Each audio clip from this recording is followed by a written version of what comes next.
মক্কা বিশ্বের millions of মুসলিমের এক পবিত্র স্থান।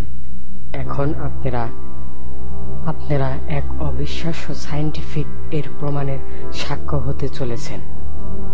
এই পৃথিবীর অভ্যন্তরে অবস্থিত মক্কা নামক স্থানটির অবস্থান সম্পর্কে। পবিত্র নগরী মক্কার স্থান সম্পর্কে হাজার হাজার বছর ধরে লুকায়িত আছে উচ্চ স্তরের ম্যাথামেটিক্স এক সমীকরণের অভ্যন্তরে। এই বিশ্ব প্রকৃতি সৃষ্টির পিছনে এক বিশাল ফর্মুলা বা সূত্র বা সমীকরণ রয়েছে, যা মাধ্যমে পৃথিবী, মানব সৃষ্টি সবকিছু হয়েছে। তা হচ্ছে সূত্র 1.618। সৃষ্টিকর্তা এই ব্রহ্মাণ্ড সূত্রটি মানব সৃষ্টি এবং পৃথিবী নামক অর্থাৎ মহাবিশ্ব বা যা সৃষ্টি করেছে তাই এই সূত্রের উপর ভিত্তি করে সৃষ্টি করে। মানুষের হার্টবিটের ছন্দ, ডিএনএর আকৃতি এবং গ্যালাক্সির ডিজাইনও এই সূত্রের উপর ভিত্তি করে তৈরি করা হয়। গাছগাছালি, মানুষ, প্রাণী সব কিছুর মধ্যে এই সূত্রটি ব্যবহার করা হয়েছে। 1.618 একটি ম্যাথামেটিক্স অফ সুপিরিয়র নাম্বার হিসাব। ইনভার্সের ডিজাইনকে বলা হয় ডোডেকাহেড্রন, যা অনন্তের সিম্বল বহন করে। এটারও রেশিও 1.618। এটাও আবিষ্কার হয়েছে যে একই রেশিও ব্যবহার করে সমস্ত পৃথিবী বা ব্রহ্মাণ্ডে সকল সৃষ্টির পেছনে এই সূত্রটি ব্যবহার করে। এবং পৃথিবীর প্রাচীন আর্কিটেকচারাল ডিজাইন ক্ষেত্রে যেমন আপনার রয়েছে, যেমন বিশ্বে একটি ছবি আছে যার নাম সবাই চিনে, অর্থাৎ মোনালিসা। সেই মোনালিসার ছবিটিও এই সূত্রের উপর ভিত্তি করে তৈরি করা হয়। আরেকটি হচ্ছে মিশরের পিরামিড। বিখ্যাত অ্যাস্ট্রোনমার এই রেশিওকে বা এই গোল্ডেন রেশিওকে বলেছিল বিশ্বের এক বিশাল ধনভাণ্ডার। যেমন লিওনার্দো দা ভিঞ্চি তার সকল প্রকার কাজে এই সূত্রটি ব্যবহার করছে। দীর্ঘ 25 বছর গবেষণার পর ডক্টর কিবেন মার্কোস এক সৌন্দর্য গলা বিশারক প্রমাণ করেন যে মানুষের দৈহিক হাত পা, মুখ মণ্ডল যা কিছু আছে তাও এই সূত্রের উপর নির্ভর করে তৈরি করা হয়। যে কোনো কিছু তৈরি করার ক্ষেত্রে এই ডিজাইনটি হচ্ছে একটি পারফেক্ট ডিজাইন।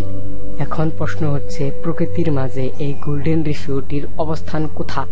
এই পৃথিবীর গ্রহটির উত্তর ও দক্ষিণ দিক মেরু দুটির যে চুম্বক ক্ষেত্র রয়েছে, এটি চুম্বক উত্তর দিক এবং দক্ষিণ দিকের নির্দেশক। পবিত্র মক্কা থেকে উত্তর দিক এবং দক্ষিণ দিক যথাক্রমে 7,63,168 কিলোমিটার এবং 12,34,832 কিলোমিটারকে ভাগ করলেই আমাদের গোল্ডেন রেশিও 1.618 বেরিয়ে আসবে। শুধু এখানেই শেষ নয়, পৃথিবী মাপার জন্য যে বিখ্যাত ল্যাঙ্গিটিউডরা এবং অ্যালটিটিউডরা যে মাপার যে ফলাফল বের করেছিল তাও হচ্ছে 12,34,832 কিলোমিটার এবং 19,98,000 কিলোমিটারের যে ব্যবধান, সেটিও ভাগ করলে 1.618 রেশিওটি বেরিয়ে আসে। পৃথিবীর যে গোল্ডেন রেশিও 1.618, এটি হচ্ছে মক্কার কাবাঘর, যে সেটির দিকে এখন উত্তর, দক্ষিণ, পূর্ব, পশ্চিম যে দিক থেকে মাপা হোক না কেন, আমাদের এই গোল্ডেন রেশিওটি এই জায়গায় চিহ্নিত হয়। গুগল ম্যাপেও আপনারা এটি উত্তর দক্ষিণ দিকের সীমানা নির্দেশন করে সাধারণ একটি ক্যালকুলেটর দিয়েও এই 1.618 বের করতে পারবেন। বিশ্বের গতি এভাবেই চলতে থাকে। পবিত্র কোরআনেও এই গোল্ডেন রেশিও সম্পর্কে বলা আছে। পবিত্র কোরআনের 3 নম্বর সূরা আল ইমরানের 96তম আয়াতে মক্কা শব্দটি রয়েছে, যে ঘরটি পৃথিবীর জন্য বরকতময়। 96তম প্রথম আয়াতে যেখানে মক্কা শব্দটি রয়েছে, যেখানে মক্কার কথা বলা হয়েছে, সেই বাক্যে শব্দের সংখ্যা রয়েছে 47টি। প্রথম দিক থেকে 29টির পর 29টি হরফ রয়েছে 47টি। এখন ডিভাইডেড করলে পাওয়া যায়, যেমন 47 ডিভাইডেড 1.618 ইকুয়াল টু 29.0। এখন কথা হচ্ছে, এই লাইনটি থেকে যদি কোনো একটি অক্ষর বা একটি হরফ বা একটি শব্দ যদি সরানো যেত, তাহলে এই রেশিওটি তৈরি হতো না, এবং তৈরি না হলে কোনো কিছুই সৃষ্টি হতো। এই রেশিওটি দ্বারা প্রমাণ হলো যে মক্কা যে জায়গায় অবস্থিত, এটি একটি অর্থাৎ এটি কারো মন গড়া বা কোনো কারো ইচ্ছা বা কোনো কিছুতেই তৈরি করা হয়নি। এটি এর পিছনে যে এক স্রষ্টা বা প্রভু বা এক আল্লাহ আছে, তাতে প্রমাণ করা হলো, এতে প্রমাণ পায়।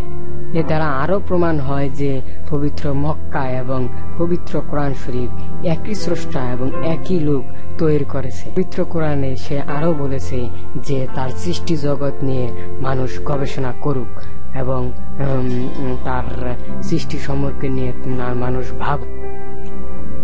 সবাইকে অসংখ্য অসংখ্য ধন্যবাদ আমার ভিডিওটি দেখার জন্য।